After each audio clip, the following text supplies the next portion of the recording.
This video is assignment 1 for tech design. If you follow the link for the online version of SketchUp, it'll take you to this page. You're going to need a Gmail account or create a Trimble account to use the software. Once you've signed in, click on Start Modeling. You'll now see this icon pop up, and depending on your internet speed and the hardware on the computer you're using, that'll dictate how long it takes to more or less get the system initiated. So, just a reminder for new users in the class, especially Mac users, you're going to need a mouse regardless of whether you're using a Windows or Mac computer, just because the ease of manipulating the software with that little stylus on most laptops can be a little bit cumbersome. Mac users, quite often your standard mouse is only going to have one button. For this software, you're going to need a mouse with 2 buttons, unless you've got some kind of workaround, okay?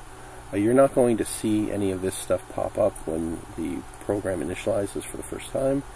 These are previous files that have been saved in the cloud for online SketchUp. You're going to go create new, click on feet and inches, because architecture and even mechanical design, we're closely associated with the US. We're going to be using feet and inches. Just take your mouse and right click and erase our good friend Karen there, okay? Now for assignment 1, we're not going to be using any set dimensions, so let's just left click on rectangle and left click, I like to use origin, drag it out here to a size that you feel is appropriate. If you're not sure what size you're creating it, look in the bottom right hand corner, and according to this it's 11 feet 5 5/16 inches by 19 feet 9 5/8. That's a decent size.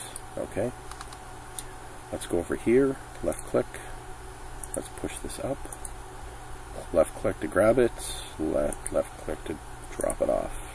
I'm going to go down here, and I'm going to, for first time users, this is the orbit option, hold the left button down on your mouse and move your mouse around. That'll allow you to adjust the image, and the roller on your mouse will allow you to scroll in and out. Okay, let's grab our pencil, drag it on down this line. It's going to snap. There's the midpoint. I'm going to drag it on over, and it's going to snap the other midpoint. Plus this line is green, which signifies straight, red is straight, and blue is straight. Let's click on there. I'm grabbing the move option over here. I'm going to left click once, and I'm going to pull that up to make the peak of the house.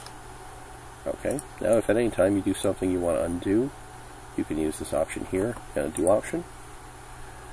If you find yourself trying to pull that up and it's not moving, it's only left and right, you might have tweaked the geometry of your shape, and to avoid having to redraw everything, here's a little bit of a shortcut. Grab your pencil, go up straight, blue is straight, and let's just erase that line. We don't need it anymore. Let's use the push-pull option, left click on that surface, and just touch this line. This way you're telling SketchUp you want it to end at this point, okay? Otherwise, if you try and do it by hand, it's going to take a while. So let's just do that. Okay. Now, we're going to add a doorway. Let's just try our best to make that on center. If it's not on center, you're not going to lose marks. Just to give you an idea of the marking scheme, let's now select the 2-point arc. And the first point is that corner. The second point is this corner. And I'm going to drag it up to where it says, it's going to say at this point, it would say half circle. Just don't go past half circle, you end up with something like this, okay? And if you go past half circle, you will lose a mark, okay? Let's erase this. Let's go over and grab our circle option. And we're going to make a circle here that's going to end up being a window. Let's grab circle here and make that into a doorknob. You're going to need to get into your house. Okay. Let's select our rectangle. We're going to create 2 windows on the right hand side of our home. First one is a rectangle. going to have 4 panes of glass. I suggest using midpoints to create those panes. There's our new midpoint, and our new midpoint. 1, 2, 3, 4 panes of glass. The second window is going to be randomly shaped. Now, I would suggest making sure it says on face. Make sure that pops up. Okay? And just grab your orbit, move your house. If you've got a line going off the surface, you're going to have to rectify that situation, okay? Now that we've got this all taken care of, we're going to add texture to our home. To do so, let's click on our paint can. This menu is going to pop up. Let's click on the right-hand browse, and let's first put a bit of roofing on. The type of texture that you use will not dictate your mark, so you can pick different texture if you want. Let's go to brick and cladding.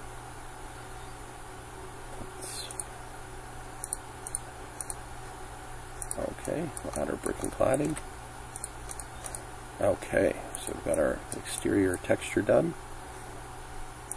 I like to collapse those drop-down menus when I'm done, just to keep things organized. Let's make the door out of wood. Okay, now I'm going to use metal for my doorknob. Click, click. Okay. Now if you're referring to the PDF instructions, it's going to ask that you use the translucent option. That is an old terminology used in prior renditions of SketchUp. It's now called glass and mirrors. As per the instructions, each window pane will receive a different color. Okay, make sure that you do that in order to get full marks. And our random one and our circle one, you can use whatever color you like. Okay, now that you've done this, we're going to add our 3D text. Now, for whatever reason, the online version of 3D text is located in a rather odd spot. It's in the rectangle drop-down menu. Long story how it got there. Let's just type in my house. If you want to change the font, this is the time to do so. I would leave the height as the default, and I'll show you why in a sec. Throw that on the house like so. If for whatever reason the letters are too large or too small, you want to make adjustments instead of going back and changing those parameters, you can click on the letter S, and this will allow you to make those changes. Length, width, even the amount of depth. Okay? And now to save this file, you're going to go File, up to the top left, you're going to go Save As, you're going to click SketchUp, that'll bring that to your cloud. Now you're going to enter the name of the file, and then you'll click on Save.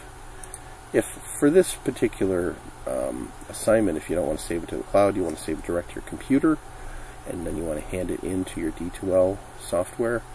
Once again, go up to the top, click on Download, leave it on 2021, click OK, and it'll take you to your computer. Usually the default location is going to be Downloads, and if you decide that you want to have it in a different location, such as a custom folder for your classwork, that's where you would use that, that option, and you would adjust the location.